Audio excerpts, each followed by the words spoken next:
Hai, ketemu lagi dengan saya Diarita, teman kamu berbagi cerita dan bertumbuh bersama.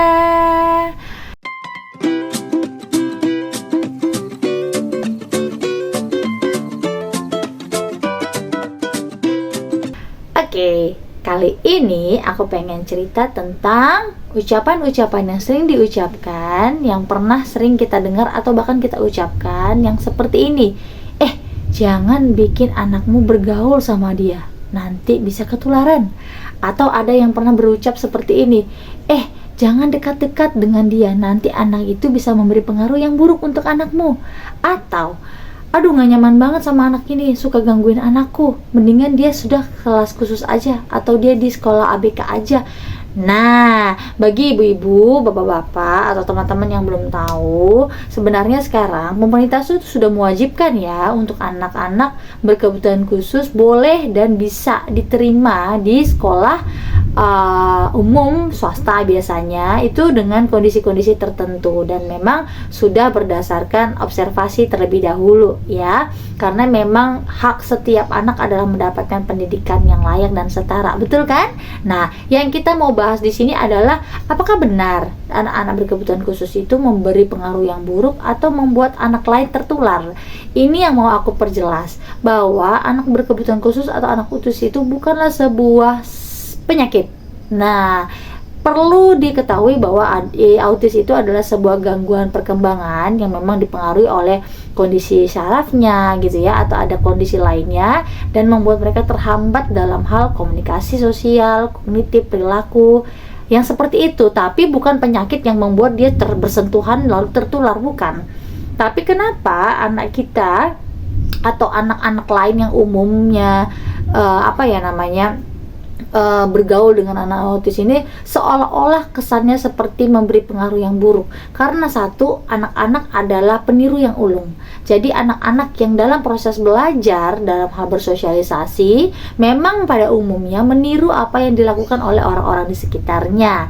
Makanya perlu beberapa hal yang menjadi poin utama dalam penerimaan anak-anak berkebutuhan khusus di kelas umum ya. Nah, ketika kita mengetahui ada sebuah kondisi berkebutuhan khusus atau autis pada anak tertentu, yang perlu dilakukan pertama kali adalah kita akan bawa dia kepada ahlinya ya, ke psikolog atau ke dokter spesialis, dokter tumbuh kembang atau psikiater, tapi kita lihat kondisinya. Jadi dari hasil observasi dan penilaian nanti akan ada diagnosa. Lalu yang pertama kali dilakukan adalah anak tersebut harus terapi ya, perlu terapi. Bukan ketika anaknya sudah tahu autis lalu langsung dimasukkan ke kelas umum. Itu akan menyulitkan kedua belah pihak, baik anaknya yang berkebutuhan khusus maupun teman-teman lainnya nanti ya. Dan pada saat kita mengetahui anak kita memang atau keluarga kita memang berkebutuhan khusus, secepatnya diterapi. Lebih baik langsung, bukan ditunda-tunda. Kalau memang belum diketahui diagnosanya, nggak apa-apa, langsung diterapi saja. Kenapa? Semakin cepat kita tangani akan memudahkan anak tersebut untuk belajar.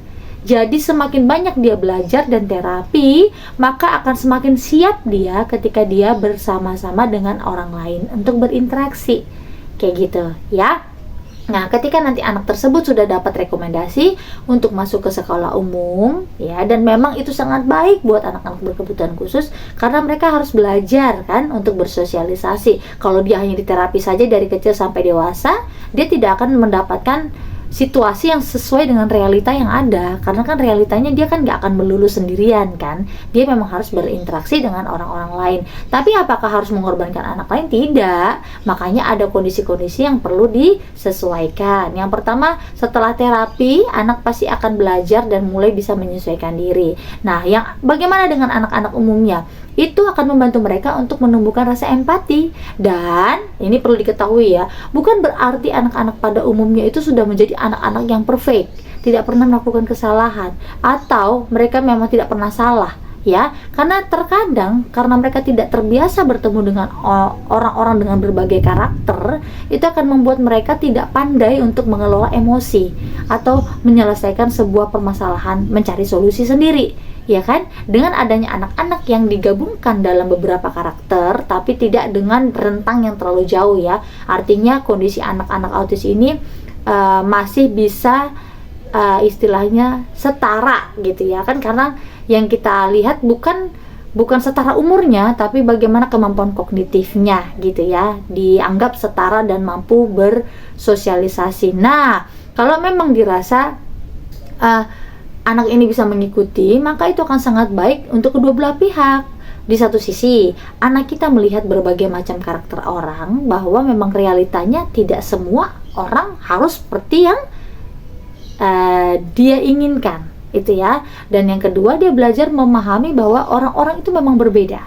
Jadi ada beberapa hal yang perlu anak-anak ketahui dan mereka perlu diajari dengan cara mengenal beragam karakter orang. Jadi ada sebuah cerita, anakku kan masuk ke kelas yang ada anak berkebutuhan khususnya ya di dalam kelasnya. Memang anak ini sangat-sangat hiperaktif, tidak pernah mau menulis. Kalau ketika kita merasa terganggu dengan perilakunya, dia memang mengeluh pada awalnya, tapi dengan kita berikan pemahaman, di hari lainnya dia berkata seperti ini, "Mah, kasihan ya, dia mungkin lari-lari karena dia nggak bisa ngikutin pelajaran." Nah, coba bayangkan, bukan karena, "Mah, dia ganggu banget sih, gangguin aku terus, aku jadi nggak nyaman belajar karena ada dia." Beda loh.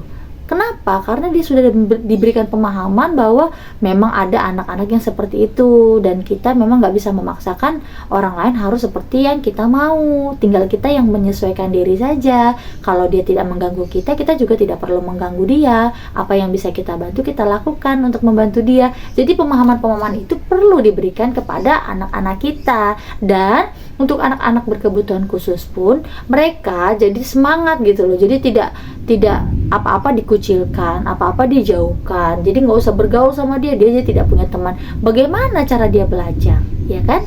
Sebenarnya ada beberapa mitos yang kita suka salah kaprah. Oh, anak autis nggak bisa ngerasain emosi. Bukan, mereka punya emosi. Oh, anak autis ini nggak pintar bergaul. Bisa, hanya saja memang sulit memulai. Apa yang membuat mereka sulit memulai dan sulit bagaimana caranya? Karena memang kemampuan berbahasanya kadang terbatas, ya. Dan kemampuan mereka menyerap komunikasi orang lain itu juga terbatas. Nah, atau cara pandang mereka terhadap sesuatu juga berbeda dengan kita. Itu yang membuat mereka perlu effort lebih keras untuk menyesuaikan diri, ya. Tapi bukan berarti tidak pernah merasakan emosi, enggak loh. Makanya ketika kita bilang jangan main sama mereka, tuh mereka ngerasain, bahkan sakit hati juga, cuman dia nggak bisa menyampaikan. Dia bilang aku kesel, aku marah, dia nggak bisa menyampaikan itu.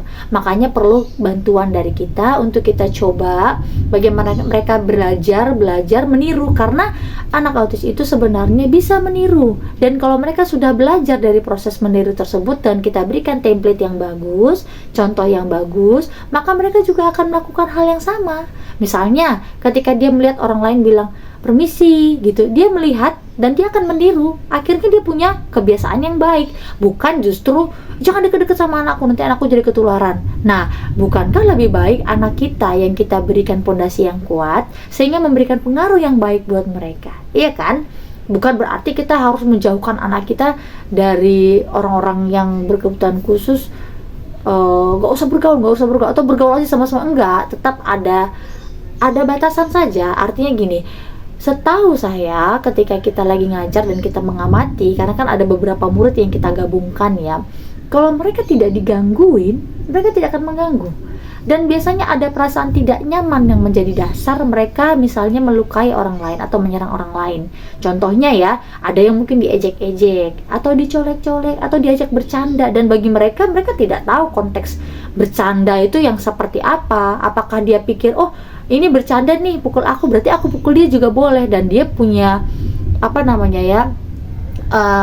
sensor yang berbeda gitu loh. Bagi dia itu pukulan yang ringan atau biasa, ternyata yang dirasakan oleh orang lain pukulan yang keras gitu loh. Nah, makanya jangan dipancing. Makanya hal-hal seperti itu justru harusnya diberikan pemahaman kepada anak-anak lain di kelas gitu. Makanya bukan menghindari supaya anak-anak yang umum hanya belajar dengan mereka saja, lalu anak berkebutuhan khusus hanya kelas khusus saja, enggak.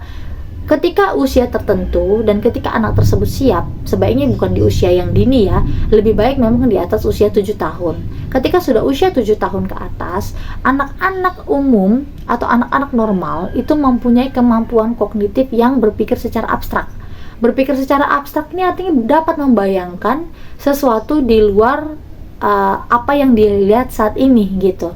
Misalnya dia membayangkan temennya melakukan sebuah perilaku yang tidak baik gitu, misalnya dia pukul-pukul, dia tidak menganggap itu sebagai sebuah, oh itu dia pukul-pukul, dia jahat mah, enggak, karena sudah jalan logikanya. Dia bisa berpikir bahwa oh dia mukul-mukul itu mungkin dia nggak nyaman mah, mungkin dia ngerasa bosan. Nah, ada ketika sudah di atas 7 tahun, pola pikir anak itu akan mulai berkembang dan terasah, dan akhirnya mulai meningkatkan kemampuan kognitifnya untuk berpikir secara abstrak seperti itu. Nah, itu yang perlu kita kembangkan untuk anak-anak kita, bukan justru dijauhin, nggak diajakin main, lalu kapan anak bisa belajar dan kapan anak autis itu juga bisa belajar. Jadi mudah-mudahan penjelasan simple dan sederhana ini bisa membantu membuka wawasan kita kalau untuk anak berkebutuhan khusus tidak masalah untuk bergabung dengan anak-anak normal, dan anak-anak kita yang normal juga tidak masalah untuk bergabung dengan anak-anak berkebutuhan khusus. Aku punya pengalaman yang real ya, bahwa ketika aku ngajar kemarin anak-anak berkebutuhan khusus dalam satu kelas inklusi, lalu bosku anaknya yang normal itu satu kelas dengan mereka, dan itu tidak menjadi kendala. Bahkan anak tersebut mempunyai empati yang tinggi, bahkan dia sekolah SMP dan SMA-nya pun bisa di sekolah umum, bahkan bisa lulus dengan peringkat yang bagus. Jadi nggak masalah kan. Jadi semoga ini bisa menjadi ntar ya, membuka pencerahan kita untuk bisa lebih bijak lagi dalam berkomunikasi dan bersosialisasi. Terima kasih, sampai ketemu di video-video selanjutnya. Salam sehat and see you.